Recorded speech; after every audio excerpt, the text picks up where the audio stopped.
জোবায়ের, বেলা বাড়ার সঙ্গে সঙ্গে সমুদ্র সৈকতে পর্যটকদের ভিড় কেমন দেখছেন? ধন্যবাদ। সকালে কনকনে শীতের মধ্যে পর্যটকদের উপচে পড়া ভিড় ছিল সূর্যোদয় দেখার জন্য। এখন বেলা বাড়ার সাথে সাথে পর্যটক সমাগম বাড়তে শুরু করেছে, যেহেতু সকালে তারা সূর্যোদয় দেখেছে, সন্ধ্যায় সূর্যাস্ত দেখবে। প্রতিদিনই কুয়াকাটার সমুদ্র সৈকতে হাজারো পর্যটকদের পদচারণায় মুখরিত থাকে। যেহেতু ঢাকা থেকে কুয়াকাটা আসা, পটুয়াখালীর কুয়াকাটা একদমই সহজ হয়ে গেছে পদ্মা সেতু হওয়ার পর থেকে। মাত্র 5 থেকে 6 ঘন্টায় কুয়াকাটা আসা যায়, যার কারণে ভ্রমণ পিপাসুদের প্রথম পছন্দ কুয়াকাটা সমুদ্র সৈকত। এই সৈকতের একই স্থানে দাঁড়িয়ে সূর্যোদয় সূর্যাস্ত দেখা যায়, নয়নাভিরাম প্রাকৃতিক সৌন্দর্য অবলোকন করা যায়। লাল কাঁকড়ার যে চরটি রয়েছে, মনোমুগ্ধকর প্রাকৃতিক সৌন্দর্যময় জায়গা।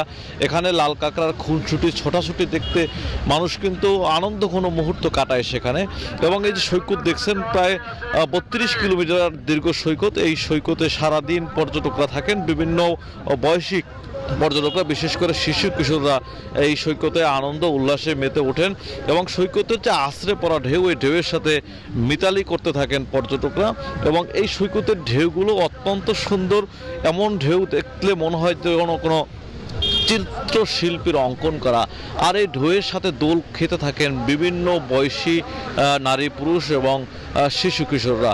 এই সৈকতের যেহেতু একই স্থানে দাঁড়িয়ে সূর্যোদয় এবং সূর্যাস্ত দেখা যায়, যার কারণে বিভিন্ন জায়গা থেকেই প্রতিদিন পর্যটকরা আসতে থাকেন। বিশেষ করে সরকারি যে ছুটির দিনগুলো রয়েছে, সে সকল ছুটির দিনে পর্যটকরা থাকেন। গতকাল শুক্রবারের সন্ধ্যায় আমরা দেখেছি সূর্যাস্ত যখন যাচ্ছিল, তখন এই সৈকতে ভরপুর পর্যটক ছিল, পদচারণায় মুখরিত ছিল। আজও সকাল থেকে পর্যটকরা রয়েছে, বেলা বাড়ার সাথে সাথে পর্যটক সমাগম বাড়তে শুরু করেছে। এই হচ্ছে পটুয়াখালী থেকে আমার কাছে এই মুহূর্তের সবশেষ।